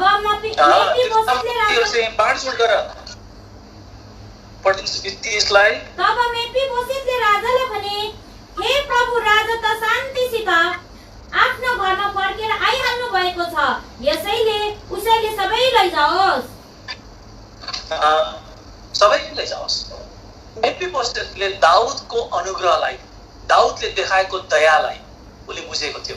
ऊ त मारिनु पर्ने मानिस थियो नि है, ऊ मारिनु पर्ने थियो। साउलको घरानाबाट आएको थियो है, योनाथानको छोरा हो यो है, साउलको नाति हो है। अब एमाथि चाहिँ छोरा भनेर लेखेर त्यसलाई तपाईँले छोरा भनेर नबुझ्नुहोस्, हामीले बुझ्नुपर्छ है। साउलको छोरा जोनाथन हुन्, जोनाथनको छोरा चाहिँ मेफिबोसेत हो है, साउलको चाहिँ नाति पर्छन् है। त्यस कारण यो मेफिबोसेतले है जब दाउद चाहिँ फर्केर आउँदाखेरि साउलको घरानामा कोही छ भन्दाखेरि योनाथनको छोरो जो लङ्गडो छ ऊ मात्रै बाँकी छ। उसलाई लिएर आऊ दरबारमा लिएर आउँदाखेरि उसले भन्छ, म त मारिनु पर्ने हो, तर तपाईँले मलाई अनुग्रह दिए। त्यति मात्रै होइन, है शिवा र उसलाई शिवालाई चाहिँ रेक्ट गर्नको निम्ति राखिएको थियो। अनि है मेफिबोसेत यद्यपि उमारिनु पर्ने व्यक्ति थियो तर आफ्नै टेबलमा दाउदले खानाको निम्ति राखेको थियो। यति ठुलो प्रेम हो, प्रतिज्ञा गरेको थियो योनाथनसित। त्यो प्रतिज्ञा अनुसार चाहिँ मेफिबोसेतले त्यो माया, त्यो दया, त्यो अनुग्रह चाहिँ दाउदबाट पाएको थियो है। तर अनि यो अनुग्रह चाहिँ मेफिबोसेतले बिर्सेको थिएन। यद्यपि दाउद गयो, दाउदलाई लखेट्यो है, उसकै आफ्नो शिवाले पनि हरेक प्रकारको दोष लगाएर चाहिँ है दाउदलाई विभिन्न प्रकारको आरोपहरू लगायो। तर मेफिबोसेतले आफ्नो राजालाई हेरिरह्यो, राजाले देखाएको करुणालाई, राजाले देखाएको दयालाई, राजाले देखाएको मायालाई त्यो टेबलमा सँगै बसेर खाने। हामीलाई थाहा छ प्रभुले हामीले भजन सङ्ग्रहमा गएर हेर्ने भने त्यो कुरा हामी अब त्यतापट्टि गयो थाहा छ। उहाँले है हामीलाई चाहिँ राजघरानामा उहाँले गाप्नु भएको छ। जुन दिन हामीले प्रभु यीशु मसीहलाई विश्वास गर्यौँ त्यो दिनमा प्रभुले हामीलाई आफ्नो छोरा बनाउनु भयो। उहाँको अगाडि हामी सङ्गीत गर्छौँ, ख्रिस्टको सङ्गतिमा हामीलाई बोलाएको छ। ख्रिस्टको टेबलमा बसेर अनन्त जीवन जिउने है यो अहिले तपाईँले हामीले संसारमा पनि जब ख्रिस्टको उपस्थितिमा हामी आउँछौँ है ख्रिस्टको वरिपरि रहेको हामी अनुभव गर्छौँ। त्यो अनुभव तपाईँले पाएका छौँ, मैले पाएका छौँ। अनि त्यो अनुग्रहलाई हामीले बिर्सिनु हुँदैन। यो साँचो प्रेम हो है। दाउदले मेफिबोसेतलाई प्रेम गरेको थियो, यो प्रेम चाहिँ उसले बुझेको थियो। अनि उसको जीवन कस्तो थियो त? दाउद राजा गइसकेपछि पर्खिरहने, दारी पनि नकाटेको है, संसारको कुरा मलाई ध्यानै छैन, सम्पत्तिको कुरा उसलाई लोभै छैन। अघि त शिवा राजाले के भन्थ्यो, अब त के अरे मेफिबोसेतले त अब मेरो राज्य सुरु भन्ने झुटो कुरा पनि लगायो। उसलाई राज्यसित मतलब छैन, तर उसको एउटा चाहना छ, राजा आउँछ। दारी पनि काटेको छैन, उसले वस्त्र भेरेको छैन, सम्पत्तिको कुरा दाउदले भेटिसक्यो। तिमी जाऊ न, तिमीलाई मैले सम्पत्ति दिइसकेँ त, बाँडेर खाऊ जीवन। मालिक है मलाई सम्पत्तिको लोभ छैन है, मलाई तपाईँ शान्ति के भनेको छ त्यहाँनिर भन्दाखेरि है अङ्ग्रेजी लेट हिम टेक अल, त्यसले सबै कुरा for as much as the Lord the king is come again in peace on his own house. तपाईँको आफ्नै घरमा है शान्तिसित राजा आउनुभएछ, मलाई त्यति भए पुग्छ। तपाईँ आउनुभयो मलाई पुग्छ। हो यस्तो प्रकारको जीवन तपाईँ र मैले, मेफिबोसेत जस्तो एउटा धीरजको जीवन है, पर्खिरहने जीवन, उहाँको आगमनले प्रेम गर्ने जीवन, उहाँको अनुग्रहलाई नबिर्सिने जीवन। उहाँले हामीलाई कस्तो प्रकारको प्रेम गर्नुभयो, कसरी चाहिँ उहाँले हामीलाई छुटकारा गर्नुभयो। मानिने लायक हामी थियौँ। एफिसीतिर 1:12-13 पद अनुसार हेर्ने हामी उहाँका घरानाका छँदै थिएनौँ, तर ख्रिस्टको अनुग्रहले तपाईँ र मलाई है उहाँको टेबलमा बसेर खाने बनाउनु भयो है। दाउदले मेफिबोसेतले यो आधार पाएको थियो। अनि यो आधारलाई कसरी बिर्सन सक्छ र? उसले पक्रिरहेको थियो है। अनि राजाले त्यसपछि है उसले राजाले त्यहाँनिर भेट्छ, राजाले भेटिसकेपछि उसले हेर्नुहोस् त, त्यस कारण हामी चाहिँ के कस्तो हुनुपर्छ भन्दाखेरि त्यो मेफिबोसेत जस्तो, शिवा जस्तो है, अनि यो सिमी जस्तो आज हामी आफ्नै मन बुद्धिले चल्ने, घमिलो पानीमा माछा पार्ने, मौकाको फाइदा उठाउने, शास्त्रीय परिचित जीवन होइन, तर धीरजको साथ संसारका कुराहरूमा हामीले धेरै मन लगाउनु हुँदैन। संसारमा बस्ने संसारको कुरा चाहिन्छ, संसारमा हामीले धन कमाउनुपर्छ, मान इज्जत कमाउनुपर्छ, तर हाम्रो मन चाहिँ राजामा, शान्तिका राजा क्रिस्टमा हामीले आफ्नो मन राख्नुपर्छ है। अनि प्रभुले हामीलाई दिनुभएका यी भौतिक पदार्थहरू, भौतिक चिजहरूमा पनि प्रभुले हामीलाई आशिष दिनुहुन्छ। त्यस कारण प्रिय हो, तपाईँ र मैले चाहिँ अब कुन अवस्थामा छौँ है अन्तिम दिनमा है, यसै प्रकारका आज प्रभुलाई है प्रेम गर्नेहरू प्रभुले खोज्नुहुन्छ। हामीलाई थाहा छ यो अन्तिम दिनमा धन सम्पत्तिको पछि लाग्ने मानिसहरू, लाग्ने विश्वासहरू प्रशस्त मात्रामा पाइन्छ। त्यो कुरा पढौँ त, दोस्रो तिमोथी, हामी सबैलाई थाहा छ त्यो कुरा। दोस्रो तिमोथी 3 अध्याय, कसैले पढिदिनुहोस्, पाउनुभयो भने 3 अध्यायको 2 पदलाई। किनकि मानिसहरू आफूलाई मात्र प्रेम गर्ने, पैसाको लोभी, बस त्यतिमा राखौँ, आफूलाई मात्रै प्रेम गर्ने, पैसाको लोभीहरू है। अनि यस्तो हरेक प्रकारका कुराहरू यहाँनिर बताइएको छ। म चाहिँ पहिलो तिमोथी हेरिरहेको छु है, आफूलाई मात्रै प्रेम गर्ने है, अनि घमण्डीहरू, पैसालाई प्रेम गर्ने, यस्ता यस्ता मान्छेहरू आउँछन्। अनि हामीलाई थाहा छ पैसा रुपियाँको प्रेम गर्नु भनेको सबै कुराको खराबी हो भन्ने कुरा हामीलाई सर्वत्र थाहै छ, त्यतापट्टि हामी जाँदैनौँ। त्यस कारण हामीले सत्ता परमेश्वरको जब राजा आउनुहुन्छ, राजालाई चाहिँ हामीले मेफिबोसेत, यद्यपि उसको जीवनमा अपाङ्गपन थियो है, अपाङ्गपन थियो, उसले केही पनि गर्न सक्दैन थियो, कसैको सहारा बिना उसले केही पनि गर्न सक्दैन थियो, दुर्बल थियो, कमजोर थियो, तर उसको भित्री हृदय चाहिँ प्रभुले जान्नु भएको थियो। यद्यपि शिवा चाहिँ तगडा थियो है, हिँडडुल गर्न सक्थ्यो, उसको ज्ञान थियो, बुद्धि थियो, तर उसको जीवन कपटी थियो, शास्त्रीय फरिसीको जस्तो है, मुखले एउटा कुरा भन्ने, व्यवहारमा अर्कै कुरा गर्ने, यस्तो जीवन शिवाको थियो। तर हेर्नुहोस् त दुर्बल शिवा, दुर्बल मेफिबोसेत लङ्गडो थियो। कसरी है त्यहाँनिर दाउद राजालाई भेट्न आयो अनि भन्छ तपाईँ आउनुभएको छ मालिक, मलाई त्यतिमा पुग्यो, सम्पत्ति सबै उसले लिएर जाओस्। हेर्नुहोस्, उसले संसारको धनप्रति उसले मन लगाएको कुरा हामी यहाँनिर पाउँदैनौँ। उसलाई मतलब छैन, राज्य उसलाई चाहिएको छैन, उसलाई केवल दाउद राजा चाहेको थियो, जसले उसलाई प्राण नासिनुबाट उसले बचाएको थियो, जसले दाउदको टेबलबाट उसले खानु दिएको थियो। कारण प्रियहरू, प्रभुले तपाईँ र हामीलाई पनि यस्तो प्रकारको प्रेम हामीले गरेका हौँ। आउनुहोस् त हिब्रूको पुस्तक 13 अध्यायमा एउटा पद पढौँ त।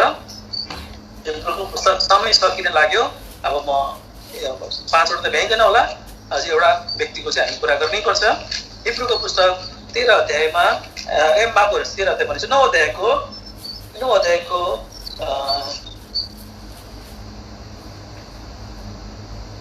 उहाँको आगमनले हेरिरहेन 28 पद पढिदिनुहोस् त।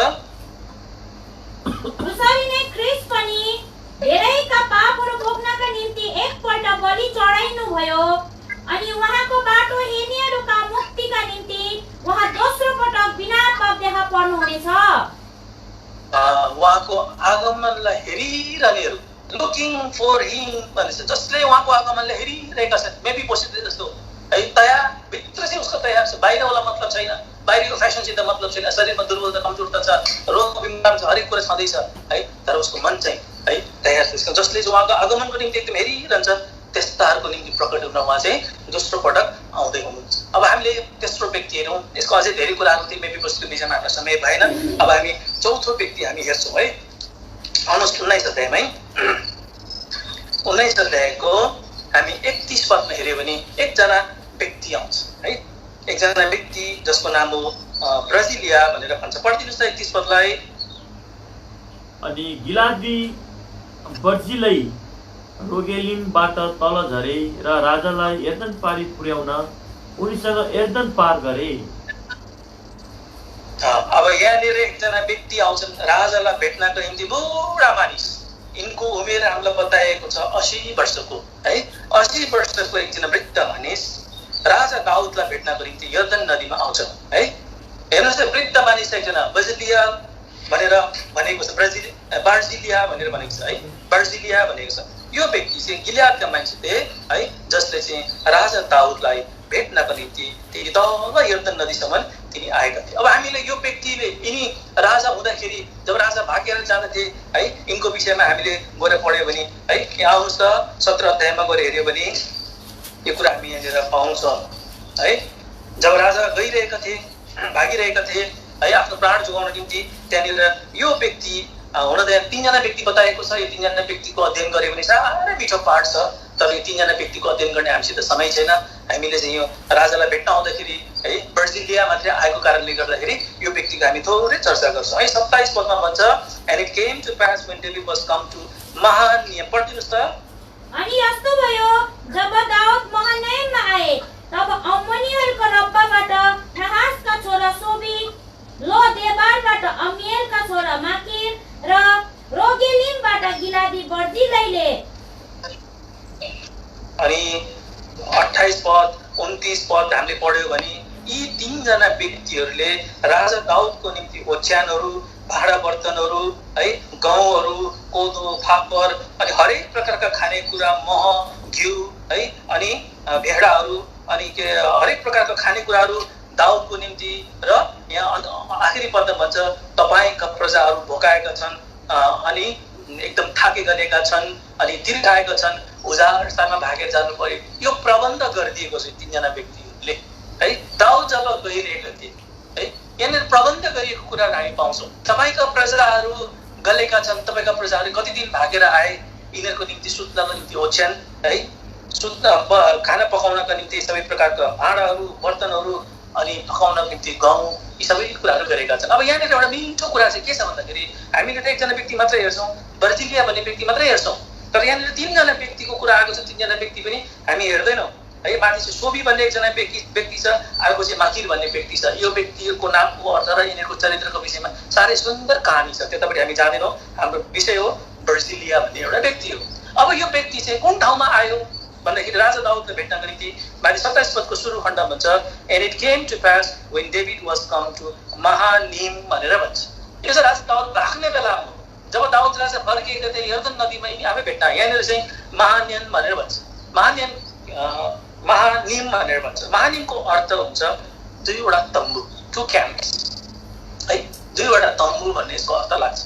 अब यसको इतिहास हामीले पुरानो नियममा अथवा इभन पुरानो नियमै हो, याकुबको जीवनमा गएर अध्ययन गर्ने हो भने जब याकुब चाहिँ है फर्केर आफ्नो दाजुलाई भेट्नको निम्ति एक ठाउँमा आएको थियो है, दाजुलाई भेट्नको निम्ति ऊ डराएको थियो। दुईवटा मनमा ऊ थियो, दाजुले मलाई मार्छ कि मलाई जोगाउँछ, म मर्छु कि है म बाँच्छु। यो दुईवटा विचार है, दुईवटा ओपिनियन। यो ठाउँको नामै त्यही हुन्छ, महानिम भन्ने नै टु क्याम्प्स, दुईवटा ओपिनियनमा। त्यो बेलामा त्यो हामी कहाँ पाउँछौँ भन्दाखेरि चाहिँ आउनुहोस् त उत्पत्तिको पुस्तकमा, उत्पत्तिको पुस्तक 32 अध्यायमा आउनुहोस् त। 32 अध्याय हुन त हाम्रो यो पाठ होइन, तर तपाईँलाई अलिकति बताउनको निम्ति जब याकुब चाहिँ एकदम चिन्तित थिए, एकदम अब के गरौँ है, त्यो बेलामा चाहिँ यो ठाउँमा चाहिँ तिनी आइपुगेका थिए। 32 को 1 पदलाई पढिदिनुहोस्।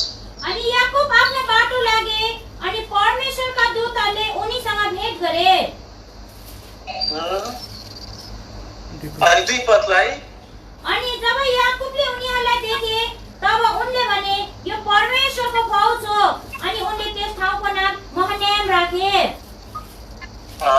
यहाँनिर अघि हामीले पढेको जुन ठाउँको नाम जहाँनिर चाहिँ है बर्जिलियाले दाउदलाई सबै कुराको प्रबन्ध गरेको थियो है, यो ओछ्यानहरू सबै कुरा, याकुबले पनि यही ठाउँमा परमेश्वरको दूतलाई भेटेको थियो। किनभने अब दाउदको अवस्था कस्तो छ, सबै कुरा के माफ गर्नुहोस्, याकुबको अवस्था कस्तो छ, यो कुरा हामी बुझ्न सक्छौँ। दुईवटा मनका त्यो बेलामा है दाउदको त्यो दुईवटा चित्तलाई, दुईवटा विचारलाई हटाउनको निम्ति परमेश्वरले आफ्नो दूत पठाउनु भयो। दूत पठाइसकेपछि त्यहाँनिर अब यो पुरै अध्याय हामीले पढ्यो भने लडाइँ गरेर दृढ बनाएर है याकुबलाई इजरायल बनाउने परमेश्वर है, याकुबलाई सान्त्वना दिने है, समस्या परेको बेलामा चाहिँ दृढ साहस दिने यो ठाउँको नाम हो, जहाँनिर परमेश्वरले स्वर्गदूत पठाएर चाहिँ याकुबलाई व्यवहार गर्नुभयो है।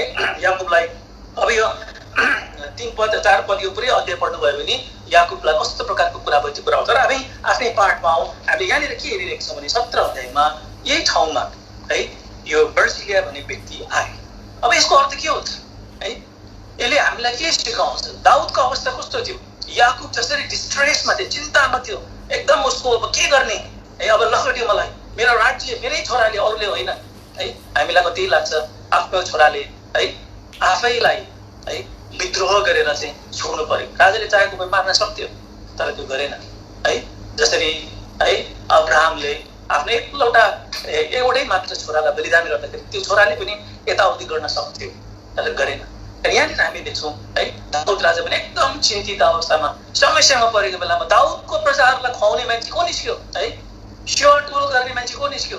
यो बर्जिलिया भन्ने मान्छे निस्क्यो। यो बर्जिलिया भन्ने मान्छेको नामको अर्थ नै बडो मिठो छ र यो बर्जिलियाको नामको अर्थ हुन्छ आइरन मेड भन्छ, अथवा फलामले बनिएको, दृढ है। दृढ फलाम कस्तो हुन्छ? एकदमै बलियो हुन्छ है। अनि यो बर्जिलियाले एउटा दृढ सङ्कल्प गरेर है त्यो दुईवटा क्याम्प हुँदाखेरि पनि उसले चाहिँ दाउदलाई है दाउदका प्रजाहरूलाई एकदम सहयोग गर्छ त्यहाँनिर है। त्यहाँनिर उसलाई हरेक प्रकारको प्रबन्धहरू गरिएको हामी त्यहाँनिर पाउँछौँ। यो चाहिँ सेवकै हो, परमेश्वरका जनहरूलाई गर्ने सेवकै हो, परमेश्वरका जनहरूको आवश्यकता पुरा गर्ने सेवकै हो है। हाम्रो सेवकै भनेको वचन दिने मात्र सेवकै होइन। यो वचन दिने सेवकै त है याकुब के अरे 3 अध्यायमा गएर हेऱ्यो भने त है तिमीले धेरै गुरुहरू नथुपाएर हुन्छ। हुन त राम्रो तरिकाले प्रभुको इच्छा बुझेर गयो भने त दोब्बर भाग पनि छ, तर एकदमै डरलाग्दो कुरा। तर सेवकै भनेको तिमीले धेरै छ है। जस्तै दाउदका सेनाहरूलाई दाउदसित भागेर जानेहरूको तिर्खा मेटिने, भोक प्यास मेटिने, सुत्नको निम्ति ओछ्यान। हामीलाई थाहा छ नि है, जब एलिसा चाहिँ एउटा घरमा पुग्थ्यो, त्यो घरको परिवारले एलिसाको निम्ति सुत्नको निम्ति ओछ्यान है बत्ती राखेको कुरा हामी पाउँछौँ। यो सेवकै हो है। कसरी त्यो घरले आशिष पायो है, जहिले पनि प्रभुको दास त्यो बाटोबाट जान्थ्यो, हिँड्थ्यो, यात्रा गर्थ्यो है। कसरी त्यो मन त्यो स्त्रीलाई प्रभुले दिनुभयो। अब त्यतापट्टि हामी जाँदैन, पहिलो राजा 18 अध्यायको 21 पदमा हामी त्यो कुराहरू पाउँछौँ है। जाँदाखेरि त्यहाँनिर एउटा ठाउँ तयार पारिदियो। आज प्रभुको जनहरूको निम्ति, प्रभुको लोकहरूको निम्ति, उनीहरूको आवश्यकता पुरा गर्नको निम्ति जसरी है बर्जिलियाले सेवा गरेको थियो, हामीले पनि आज त्यही प्रकारको सेवा गर्नुपर्छ है। दाउद चाहिँ एकदम निराश अवस्थामा थियो, कसलाई सहयोग दिने अब दाउदलाई है। दाउदले भजनमा यस्तो कुरा लेखेका छन्, मैले दाहिने हाततिर हेर्दाखेरि मैले कहीँ पनि सहयोग पाइनँ है। देब्रेतिर हेर्दा मैले त्यो पदलाई पढौँ। भजन सङ्ख्या 142 पाउनुहोस् त। भजन सङ्ख्या 142 को हामी पढ्दछौँ 4 पद पढ्दिनुस् त। मेरो दाहिनेतिर नजर लगाएर हेर्नुहोस्, किनकि मलाई चिन्ने कोही छैन। मेरा निम्ति कुनै शरण स्थान रहेन, कसैले मेरो प्राणको वास्ता गरेन। हेर्नुहोस् त, यो दाउदले आफ्नो गरेको बिलाउन हो। जब तिनी यो त ओडारमा हुँदाखेरि गरेको बिलाउन हो। र हामी यहाँनिर देख्छौँ दाउदको जीवन कस्तो थियो है। यो चाहिँ अब साउलबाट भाग्दै ओडारमा थियो। त्यो बेलामा उसले एउटा रचेको उसको मनबाट निस्केको एउटा भजन हो। मैले दाहिने हातमा हेरेँ र हेर त्यहाँ मलाई सहायता गर्नको निम्ति मैले चिनेका मान्छे कोही पनि थिएन है। मैले शरण लिने कुनै पनि ठाउँ थिएन। र मेरो प्राणको निम्ति, प्राणलाई के चाहिन्छ यो कुरा हामीले बुझ्छौँ नि। प्राणलाई के चाहिन्छ, आत्मालाई के चाहिन्छ, प्राणलाई के चाहिन्छ, शरीरलाई के चाहिन्छ, त्यो कुरा हामी बुझ्छौँ। कसैले पनि दिएन है। त्यस कारण यो दाउद पनि जब भागेर गइरहेको थियो, बर्जिल्लालाई परमेश्वरले त्यो मन दिनुभयो। सबैलाई त्यो मन प्रभुले दिनुहुन्न है। बर्जिल्लालाई त्यो मन दिनुभयो। दाउद त्यहाँबाट बर्जिल्लासित अब 2 जना साथी पनि छन्। तिनीहरूको कुरा हामीले गर्दैनौँ। तिनले सबै कुराको प्रबन्ध गरे। अनि तिनी कति थिए है?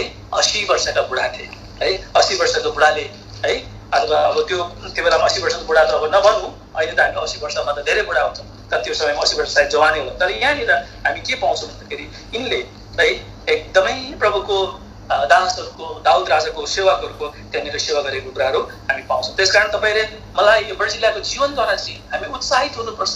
हामीले पनि एक दुसराको सेवाटोल गर्नुपर्छ है। प्रभुको वचनले है हामीलाई यस्तो कुराहरू सिकाउँछ है। हामीले सायद पहिलो कोरिन्थीमा आउनुहोस् त, त्यहाँ एउटा घरानाको कुरा गरेको छ। पहिलो कोरिन्थी जसले चाहिँ सेवाटोल गर्थे प्रभुको दासहरूको भनेर भन्छ। पहिलो कोरिन्थी 16 अध्याय स्टेफेनसको घर 15 पदलाई पढ्दिनुहोस् त। हे भाइहरू हो, हजुर, म तिमीहरूलाई बिन्ती गर्दछु, तिमीहरू स्टेफेनसको घरानालाई चिन्छौ, जो अखैयाको पहिलो फल हो, र तिनीहरूले पवित्र जनहरूका सेवाका निम्ति आफैलाई अर्पेका छन्। पवित्र जनको सेवाका निम्ति है। अब अहिले यो सङ्कटको बेला हामी जान्दैनौँ है। कति यस्ता दुर्गम ठाउँमा हाम्रो छिमेकी, हाम्रो विश्वासीहरू कति यस्ता आवश्यकता परेका हुन्छन् है। तिनीहरूले हामीले गर्नुपर्ने सहयोग भनेको प्रार्थनाबाट मात्रै हुँदैन। हरेक प्रकारले हामी सहयोग गर्न सक्छौँ। त्यो सहयोग हामीले गर्नुपर्छ, गरि पनि रहेका छौँ। हामीले यो कामलाई हामीले छोड्नु हुँदैन। अनि हामीले गरेको सेवाकै अनुसार है, हामीले प्रभुको छोराछोरीहरूलाई गरेको सेवाकै अनुसार प्रभुले हाम्रो इनाम दिनुहुन्छ। हामीलाई जब प्रभुले भेट गर्नुहुन्छ है, अनुहार हेरेर उहाँले तैँले यति वर्ष पछाडि हामीले कति सेवा गऱ्यौँ एकअर्काको है। हामीलाई थाहा छ अब यो विषयमा, टुराटुरीहरूको विषयमा है, गरिबीहरू प्रभुले है, हामीले हिजो अस्ति वचन सुनेको थियौँ। प्रभुले हाम्रो बिचमा किन गरिबी राखिदिनुहुन्छ? ताकि हामीले सेवा गरौँ भनेर, हामीले आशिष पाऊँ भनेर चाहिँ हाम्रो अगाडि गरिबीहरू राखिदिनुहुन्छ। त्यस कारण यिनीहरूको सेवाकै गरेर प्रभुले हामीलाई थाहा छ है, प्रभुले 1 ग्लास पानीको पनि के गर्नुहुन्छ, स्वर्गमा इनाम राख्नुहुन्छ। त्यस कारण प्रभुले तपाईँ र हामीले यस्तो प्रकारको सेवा गर्ने है प्रभुले हामीलाई बनाएका हुन्। हामी थाप्नु हुँदैन है। शरीरमा हामी बुढा हुँदा, शरीरमा हाम्रो दुर्बल र कमजोर, तर बर्जिल्ला 80 वर्षको वृद्ध थिए, तर तिनको मन जवान थियो है। स्पिरिचुअली पनि है उसको भित्रको जुन आत्मिक जोस थियो एकदम ताजा थियो। र उसले है दाउदका सबै कुराहरूलाई उसले के गरे, एकदमै सहायता पुर्याए। तर हामी देख्छौँ कतिपय अवस्थामा अहिले विश्वासीहरू धेरै प्रकारको रोगहरू लागेर हामी सेवा नगर्ने अवस्थामा हुन्छौँ। अब यो रोगको विषयमा गहिरो चर्चा हुन्छ, त्यस कारण हामी जाँदैनौँ। समय मैले तपाईँको अलिकति बढी लिएँ। 5 व्यक्ति विषयको एक पदमा भन्छौँ। यो शिवा भन्ने छ, जो चाहिँ बिलायलको छोरी हो। यो दुष्टता हो। यसले पनि भेट्दाखेरि चाहिँ प्रभुको राज्यमा, दाउदको राज्यमा कुनै पनि भाग पाउँदैन। यो दुष्ट हो, यो विकेडनेस हो भन्ने कुराको अध्ययन चाहिँ हामीले गर्न सकेनौँ। तपाईँले मलाई माफ गरिदिनु। हामीले अब समराइज हेर्ने भने हामीले आफ्नो पाठबाट के हेरेका थियौँ भन्दाखेरि, are you prepare to meet him? के तिमी उहाँलाई भेट्न तयार छौ? अनि दाउद जब फर्केर आफ्नो राज्य, आफ्नो सिंहासनमा फर्केर आउँदाखेरि, यरुसलेममा फर्केर आउँदाखेरि हामीले 4 जना है व्यक्तिहरूको हामीले चरित्र, यिनीहरूको जीवनलाई हामीले अलिकति अध्ययन गऱ्यौँ है। त्यो 4 जना व्यक्ति चाहिँ 19 अध्यायमा हामीले हेऱ्यौँ। सिमी, शिवा अनि मेफिबोसेत र यो के अरे हाम्रो बर्जिल्ला भन्ने 4 जना व्यक्ति हो। प्रभुले गरेका हामी बर्जिल्ला जस्तो सेवा गर्ने, प्रभुले गरेका हुन् मेफिबोसेत जस्तो हामी प्रभुको आगमनको निम्ति प्रेम गरेर, हामीलाई संसारको कुरामा फिक्री नराखेर केवल अकमात्र आगमनलाई प्रेम गरेर हामी तयार हुनुपर्छ। हामी शिवा जस्तो है हरेक प्रकारको विकेडनेस, दुष्ट कुराहरू गरेर, प्रभुलाई सरापेर, प्रभुको निन्दा गरेर, प्रभुको कामको निन्दा गरेर हामीले जियौँ भने प्रभुले हामीलाई एक दिन त्यही अनुसार व्यवहार गर्नुहुन्छ। प्रभुले भन्नुहुन्छ, तिमीले जे रोप्छौ त्यसैको तिमीहरूले कटाइ गर्छ। त्यसै हामीले के रोपिरहेको छौँ अहिले संसारमा, यो चुनौतीको विषय हो। यो तपाईँ र मेरो निम्ति च्यालेन्जको विषय हो। त्यस कारण प्रभुको इच्छा हुन्छ आज हामी उहाँलाई भेट्नको निम्ति के हामी तयार छौँ? हामी तयार छौँ भने हामीले एउटा गीत गाउन सक्छौँ। तयार छौँ के हामी राजालाई स्वागत गर्न। Subscribe now and press the bell icon. Never miss an update from Tips Official.